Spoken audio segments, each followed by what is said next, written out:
nongeye kubasuhuza by'umwihariko mwebwe tubana bya buri munsi. Uyu munsi reka dusane ku izina Sovereign rikomoka ku ijambo ry'igifaransa Sovereign risobanura umwami cyangwa se umwamikazi wifatira ibyemezo cyangwa uwigenga. Ku izina Sovereign iyo hadashojweho ijambo e aba ari izina ry'umuhungu, iyo hasojweho inyuguti ya e aba ari izina ry'umukobwa. Twihuse cyane dore bimwe mu bintu biranga ba Sovereign: ubwigenge n'ubutegetsi. Ba Sovereign ni abantu batagengwa n'abandi kandi bafite ubushobozi bwo gufata ibyemezo by'ingenzi. Icya kabiri, agaciro n'icyubahiro. Nk'uko umwami n'umwamikazi akundwa n'abambari be, ni ikimenyetso cy'icyubahiro n'agaciro mu muryango no mu muryango mugari. Icya gatatu, imbaraga n'ubushobozi. Kwerekana ko ufite imbaraga zo kuyobora cyangwa gushyira mu bikorwa ibyo wemeje. Dore bimwe mu bintu ba Sovereign bakunze kwita byiza kuri bo. Icya mbere, ubwigenge kuri bo. Gufata ibyemezo ku giti cyabo badategereje abandi. Kwizera ubushobozi bwe mu gukemura ibibazo. Icya kabiri, ubuyobozi bufite icyerekezo. Kuyobora abandi mu buryo bufatika kandi bufite intego, gushyiraho gahunda ziteza imbere itsinda cyangwa umuryango. Gatatu, icyubahiro n'ubunyangamugayo. Kubaha abandi no gukurikiza amahame y'ubutabera.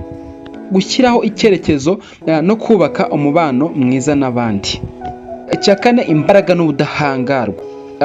Mu gihe bo baba bumva ko guhagarara imbonankubone mu bihe bikomeye, kwigomwa no gukomera mu ntego ku rugendo rutoroshye. Icya gatanu, ubwitonzi n'ubushishozi. Kwiga neza amakuru mbere yo gufata icyemezo, ni ukuvuga ngo ntabwo ari abantu bahubuka. Cukumbura amahitamo yombi no guhitamo neza. Icya gatandatu, gukunda igihugu n'umuryango. Bakunze gushyiraho iterambere, gukorera hamwe n'abandi mu nyungu rusange. Dore bimwe mu bintu biranga ba Sovereign iyo bari mu rukundo: kumva no gutega amatwi abo bakundana. Akunze gushyiraho umwanya wo kumva umutima n'ibitekerezo by'undi.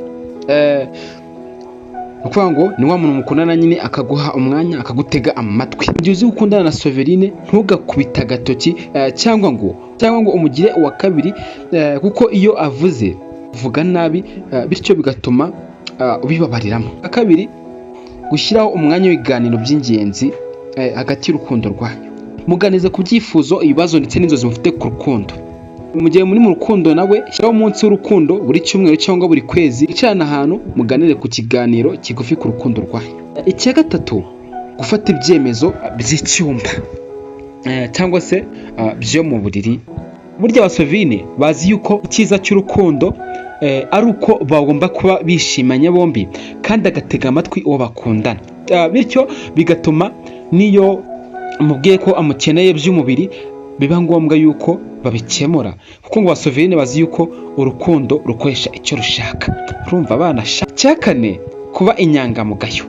Ni ukuvuga ngo ba Sovereign ni abantu bakunze guha agaciro umuntu bakundana, ariko by'umwihariko umuntu uvugisha ukuri, umuntu utamubeshya cyangwa se utamuryarya.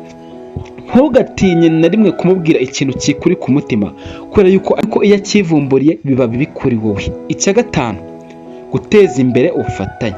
Ni ukuvuga ngo iyo ukundana na ba Sovereign, biba ngombwa iyo ushyizemo imbaraga by'umwihariko mu iterambere ryawe, kuko abona yuko ufite icyerekezo n'ahazaza ku mubano wanyu. Icya gatatu, kugaragaza urukundo rutandukanye.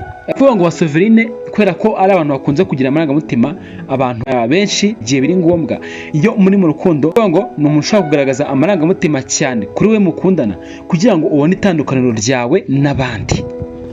Icya karindwi, gushyira imbibi n'icyubahiro ku mubano. Kuvuga ngo ni wa muntu udashaka umuntu umuvogerera urukundo mu gihe abirimo, ni umuntu ushaka ngo abitware uko abyumva, ariko ntibirenge kandi ntibinajye munsi. Icya munani, kwitonda no guca bugufi. Kuvuga ngo Sovereign iyo ari mu rukundo, ni wa muntu ushobora kuba yatega amatwi umuntu bakundana, bityo bigatuma umubano we n'umukunzi uzamuka. Dore ibintu bibi biranga ba Sovereign iyo bari mu rukundo: ni wa muntu udashaka gutega amatwi, bumva nyine yavuga nawe ukavuga, ariko ntubwe icyifuzo cyawe uko ugishaka. Icya kabiri, ni wa muntu uhora wumva ari hejuru. Ni wa muntu utatega amatwi umuntu bakundana. Ni ukuvuga ngo we iyo avuze ikintu abumva wowe wakigenderaho, ariko wowe wamuha icyifuzo cyawe akitwara uko abishaka. Icya gatatu, umuntu ukunda kwigunga ku mubano. Ni wa muntu nyine uba ushaka yuko atamenyekana mu rukundo, ibintu bye abitwara nyine gakenya, ntazajya umuntu umenya ngo afite umukunzi. Icya kane ni uwo muntu uzamura umwuka w'akajagari mu rukundo. Cyagiye uba utuje ukajya kumva azamuye intonganya za hato na hato, bityo urukundo rugahita rujagarara bitunguranye. Icya gatanu ni uwo muntu ugira ubwoba bwo gutsindwa, ngo yakora icyo ashoboye cyose ariko ntatsindwe. Ni ukuvuga ngo akunda impaka iyo ari mu rukundo, ndetse no mu buzima busanzwe agakunda impaka.